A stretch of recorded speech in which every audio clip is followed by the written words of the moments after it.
ให้ชาวฟังว่าในสมัยหนึ่งณหมู่บ้านกลางป่า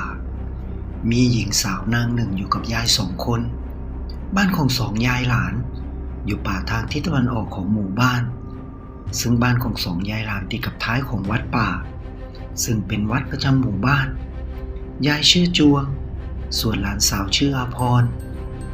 ชื่อนี้หลวงตาที่วัดเป็นคนตั้งให้จริงๆแล้วยายจวงไม่มีลูกมีผัวแกอยู่คนเดียวแต่วันหนึ่งขณะที่แกเข้าไปหาเห็ดในป่าท้ายหมู่บ้านทางทิศตะวันออกซึ่งเดินจากบ้านของแกไปประมาณโลกว่าแกเจอเด็กหญิงตัวน้อยถูกห่อหุ้มด้วยอาภรณ์อันวิจิตรสวยงามซึ่งชาวบ้านป่ารับรองได้ว่าไม่มีผ้าแพรพันที่สวยงามวิจิตรเหมือนกับที่ห่อหุ้มเด็กหญิงคนนี้อยู่อย่างแน่นอนยายจวงเลี้ยงเด็กหญิงตัวน้อยด้วยความรักและใส่ใจเพราะแกถือว่าโชคดีที่อยู่ๆก็มีลูกมีหลานมาให้เลี้ยงถึงแม้ว่าจะไม่ใช่สายเลือดแต่ก็รักยิ่งกว่าสายเลือดซะอีกตอนเป็นเด็กประมาณ 7-8 ขวบหนูน้อยอาภรณ์มักจะได้เนื้อได้หมูป่าไก่ป่าออกมาให้ยายได้ทำกินและแบ่งไปขายเป็นประจำซึ่งยายจวงก็เฝ้าถามอยู่ตลอดเวลาว่าไปเอามาจากไหนอาภรณ์ก็จะบอกว่าลุงใจดีให้มาแม้แต่ชาวบ้านก็ยังสงสัยเลยว่ายายจวงไปล่าหมูป่าเก่งกวางได้ยังไงทำไมจึงได้มีมาขายมาแลกของในหมู่บ้านเป็นประจำยายจวงก็เล่าให้ชาวบ้านฟังตามที่หลานสาวนอกสายเลือดบอกโดยไม่โกหกใดๆเลยครับณช่วงเวลานี้จึงทำให้ยายจวงและอาภรณ์หลานตัวน้อยอยู่กันอย่างสบายไม่อดอยากมากและในช่วงเวลานี้แหละที่อาภรณ์มักจะถามหาพ่อกับแม่เป็นประจำเพราะเด็กรุ่นราวคราวเดียวกันมักจะล้อเธอว่าเด็กไม่มีพ่อไม่มีแม่เกิดจากกระบอกไม้ไผ่บ้างเกิดจากดงป่าไผ่บ้างด้วยความเป็นเด็กจึงทำให้เธอน้อยใจและคิดอยากจะมีพ่อแม่เหมือนคนอื่นๆเขาบ้างแต่ยายจวงก็จะบอกว่าพ่อกับแม่ของอาภรณ์นั้นเสียชีวิตไปตั้งแต่เธอยังเล็กๆยายเลยเลี้ยงเธอมาพอเธอเริ่มเป็นสาวลุงใจดีที่ออกมาจากป่านอกจากเนื้อสัตว์ต่างๆก็จะเอาเสื้อผ้าอาภรณ์อันวิจิตรสวยงามออกมาให้เธอกับยายด้วยเสมอเธอพยายามถามว่าลุงใจดีชื่ออะไรทำไมเอาของออกมาให้ลุงใจดีก็จะยิ้มให้เธออย่างปราณีแล้วก็จะบอกว่าเป็นเพื่อนกับพ่อและแม่ของเธอทุกครั้งอาภรณ์และยายจึงมีเสื้อผ้าแพรพันสวยงามชุดใหม่ๆใส่อยู่เป็นประจำจนชาวบ้านเริ่มสงสัยว่า2 ยายหลานไปเอาชุดเสื้อผ้าสวยงามขนาดนี้มาจากไหนเมื่อถาม2 ยายหลานก็จะตอบไปว่าเพื่อนของพ่ออาภรณ์ที่อยู่อีกหมู่บ้านเอามาให้แต่ชาวบ้านก็หาได้หายคลางแคลงใจไม่ปีต่อมาเมื่ออาภรณ์อายุครบ18 ปีบริบูรณ์ยายจวงก็ป่วยด้วยโรคชราและเสียชีวิตไปทำให้อาภรณ์โศกเศร้าเป็นยิ่งนักตอนนี้เธอไม่เหลือใครแล้วเหลือแค่ตัวคนเดียวจริงๆแล้วอาภรณ์เป็นคนที่รูปร่างหน้าตาสวยสดงดงามเป็นอย่างมากทั้งขยันการงานความประพฤติก็ดีจึงทำให้เป็นที่หมายตาของหนุ่มน้อยหนุ่มใหญ่ในหมู่บ้านแต่อาภรณ์ก็ไม่ได้ให้ความสนใจแก่ผู้ใดจนหนุ่มๆในหมู่บ้านร่ำลือว่าเธอสวยแต่หญิงจนวันหนึ่งได้มีหนุ่ม3 คนจากหมู่บ้านอื่นเข้ามาค้าขายในหมู่บ้านหนุ่ม3 คนนี้คนหนึ่งเป็นลูกชายของนายบ้านอีกหมู่บ้านครอบครัวของพวกเขาทั้ง3 คนค่อนข้างจะร่ำรวยเลยก็ว่าได้พวกเขาเอาของใช้ถ้วยโถโอชามเสื้อผ้าและเครื่องประดับเข้ามาแลกข้าวของและขายเป็นเงินทั้ง3ได้เจอเข้ากับอาภรณ์ที่เธอเอาเนื้อไปขายไปแลกข้าวแลกของพวกเขาก็เกิดความพึงใจขึ้นเป็นอย่างมากอยากจะได้มาเป็นภรรยาของตนเพราะทั้ง3 คนยังไม่มีครอบครัวครับ3 หนุ่มคือทัพปันและเสมได้เข้าไปพูดคุยเพื่อเชื่อมสัมพันธไมตรีกับอาภรณ์เธอก็พูดด้วยเป็นอย่างดี แต่ไม่ได้มีทีท่าว่าจะชอบทั้งสามหนุ่มเลยทั้งที่สามหนุ่มก็รูปร่างหน้าตาดีใช้ได้เลย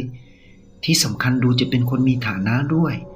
ทำให้สามหนุ่มซึ่งมีนิสัยเอาแต่ใจตัวเองอยู่แล้วด้วยเกิดเป็นลูกชายของผู้มีอันจะกิน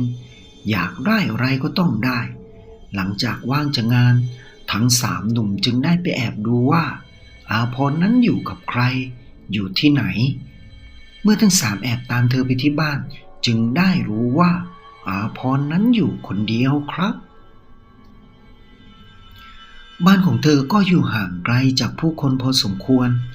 เพราะว่าอยู่ท้ายหมู่บ้านทั้งสามจึงวางแผนกันว่าจะตามอาพรดูลาดเราอีก 2-3 วันสบโอกาสเมื่อไหร่พวกเขาจะต้องฉุดเธอไปทำเลวจันไรตามนิสัยไม่ดีของพวกมันในวันที่ 3นั่นเองหลังจากที่อาพรเอาเนื้อไปขายไปแลกข้าวของที่หมู่บ้านเสร็จเธอก็หยิบเอาตะกร้าเดินไปที่ชายป่าเพื่อจะเก็บผักป่ามาประกอบอาหารเย็นนี้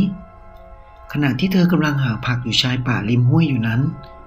ทั้งสามหนุ่มก็ปรากฏตัวขึ้นแสดงท่าทีคุกคามเธอทันทีอาพรรู้ว่าจะเกิดอะไรขึ้นเธอรีบวิ่งหนีเพื่อกลับเข้าหมู่บ้านแต่ก็โดนไอ้ทับรั้งแขนเธอไว้แล้วทั้งสามก็ช่วยกันฉุดกระชากเธอเข้าไปในป่าทึบที่มองเห็นอยู่ข้างหน้าอาพรร้องให้คนช่วยแต่ก็ไร้ซึ่งวี่แววของผู้คนโดยว่าตอนนี้ก็เย็นมากแล้วอีกอย่างระยะทางจากหมู่บ้านมาถึงที่นี่ก็ไกลเกือบ2 โลได้พวกมันลากเธอเข้าไปในป่าใหญ่ได้สำเร็จแล้วก็โยนเธอลงไปที่โล่งๆอย่างไร้ปราณีทั้ง3 คนหัวเราะออกมาอย่างผู้มีชัยอาพรร้องไห้อ้อนวอนขอความเห็นใจอย่างน่าสงสารแต่พวกมันทั้ง3เตรียมตัวทำอับปรีจันไรกับเธอหาได้สงสารหรือฟังคำขอร้องอ้อนวอนของเธอไม่แต่ก่อนที่พวกมันจะได้ทำสิ่งชั่วช้าเลวทรามกับเธอก็มีเสียงหนึ่งดังขึ้นข้างหลังของพวกมันเป็นเสียงของชายวัยกลางคนที่อาพรคุ้นเคยดีดังขึ้นว่าพวกแกจะทำอะไรไอ้พวกชั่วเมื่ออาพรมองไปเห็นก็อุทานออกมาว่าลุงใจดีหนุ่มทั้ง3หันหลังกลับไปมองอย่างรวดเร็วเมื่อเห็นชายวัยกลางคนยืนอยู่คนเดียวพวกมันก็หัวเราะออกมาดังๆแล้วไอ้ทัพก็พูดขึ้นว่าสงสัยพวกเราจะได้ออกกำลังก่อนที่จะเอาอีนี่เป็นเมียซะแล้วพูดจบมันก็ปรีเข้าหาชายคนนั้นทันทีหมายจะเอากำปั้นซัดหน้าให้หงายไปนอนอยู่กับพื้นดินแต่มันคิดผิดเพราะมันยังเข้าไปไม่ถึงตัวของชายคนนั้นเลยที่มันคิดว่าเป็นเหยื่อของมันก็กระเด็นลอยขึ้นจากพื้นหลังกระแทกดินร้องออกมาด้วยความเจ็บปวดมันไม่รู้ด้วยซ้ำว่ามันโดนอะไรเพราะมันรวดเร็วเหลือเกินจนมันมองไม่ทันไอ้ปลาและไอ้เสพเมื่อมันเห็นเพื่อนลงไปนอนนับดาวอยู่บนพื้นซึ่งพวกมันทั้ง2ก็มองไม่ทันเหมือนกันว่าเพื่อนของมันโดนอะไรจึงกระเด็นมาหลังกระแทกดินไกลเป็นวา2 วาขนาดนั้นไอ้ปลาและไอ้เสมชักปืนลูกโม่ที่มันเหน็บไว้ที่เอวออกมาจ้องไปทางชายวัยกลางคนนั้นแล้วลั่นไกทันทีลูกปืน2 กระบอกแหวกอากาศพุ่งเข้าหาชายวัยกลางคนหมายกลางซวงอกให้ทะลุนอนตายอย่างอนาถแต่พวกมันก็คิดผิดอีกเพราะว่าตอนนี้พวกมันไม่เห็นชายวัยกลางคนนั้นแล้วมันหายไปไหนวะไอ้ทัพลุกขึ้นล้วงปืนมันออกมาบ้างจ้องปากกระบอกปืนไปรอบๆเพราะตอนนี้พวกมันไม่เห็นชายวัยกลางคนนั้นแล้วพวกมันยืนมองหน้ามองหลังจ้องกระบอกปืนไปทางนั้นทีทางโน้นทีแต่ก็มองไม่เห็นอะไรนึกว่าจะแน่ไอ้ปันพูดขึ้นแล้วพวกมันก็มองไปที่หญิงสาวซึ่งลุกขึ้นมายืนตัวสั่นสะท้านเหมือนลูกนกตกน้ำอยู่รีบจัดการอีนี่เถอะก่อนที่ไอ้นั่นมันจะไปตามคนมาพวกมันเดินเข้าหาอาพรอย่างรวดเร็วหมายจับเผด็จศึกให้เร็วที่สุดแต่แล้วข้างหลังของอาพร ก็ปรากฏเสือใหญ่ลายพาดกรอนเดินโผล่ออกมาส่งเสียงคำรามลั่นจนอาพรหวีดร้องออกมาด้วยความตกใจเสือใหญ่ตัวนั้นกระโจนข้ามศีรษะของอาพรไปหากลุ่มคนทั้งสามอย่างรวดเร็ว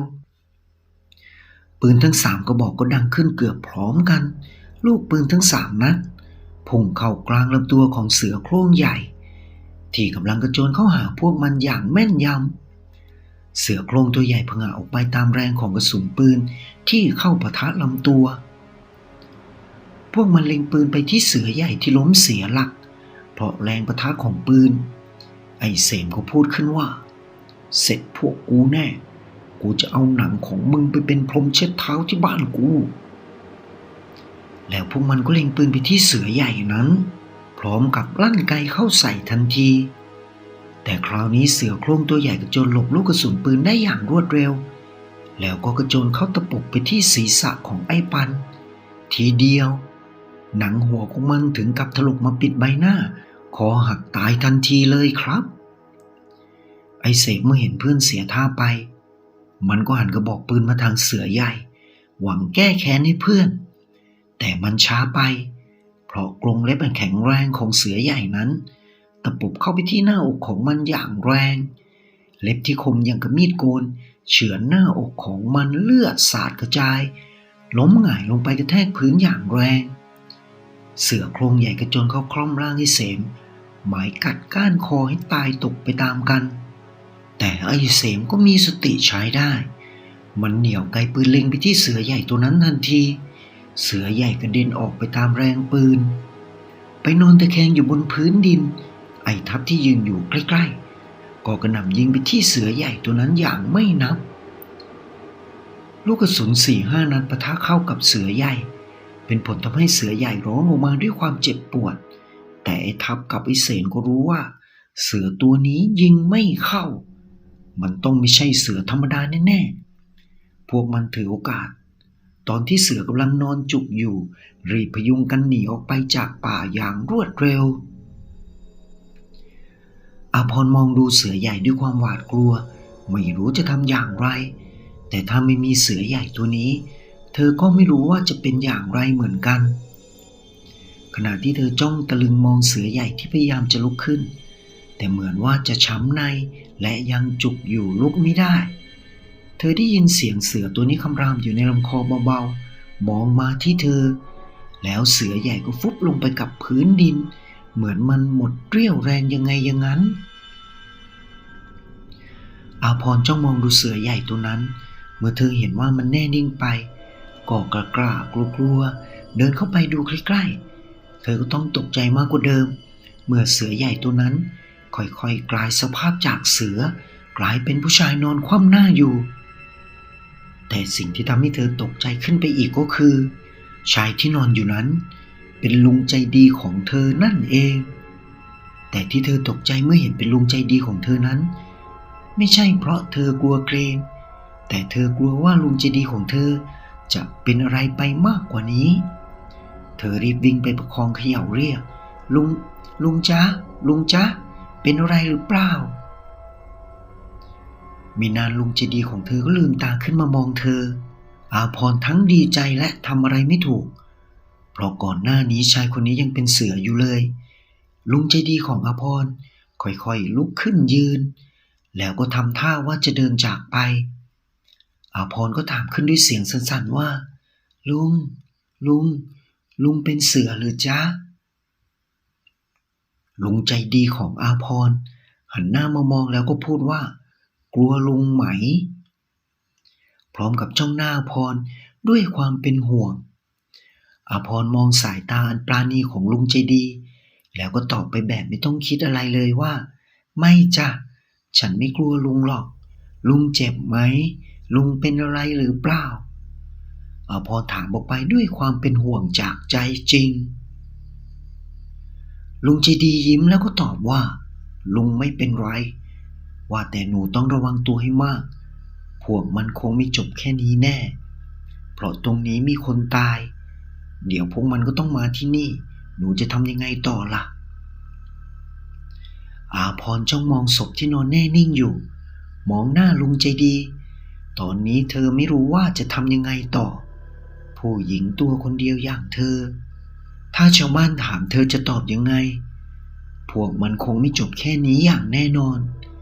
เธอจ้องมองดูศพที่นอนแน่นิ่งอยู่เนิ่นนานด้วยจิตใจที่สับสนวุ่นวายเกินที่จะกล่าว อาพรเธอจะทำยังไงต่อไป จะเกิดอะไรขึ้นกับเธอบ้างต่อจากนี้ คลิปหน้ามาลุ้นกันว่า อาพรเธอจะทำยังไงต่อไป ชีวิตของเธอจะลงเอยเช่นไร เพื่อให้กำลังใจช่องไทยสารแนกดติดตามได้เลยนะครับ จะได้ไม่พลาดคลิปใหม่ของช่องไทยสารแนขอบคุณทุกท่านที่เข้ามารับฟังนะครับสำหรับวันนี้ สวัสดีครับ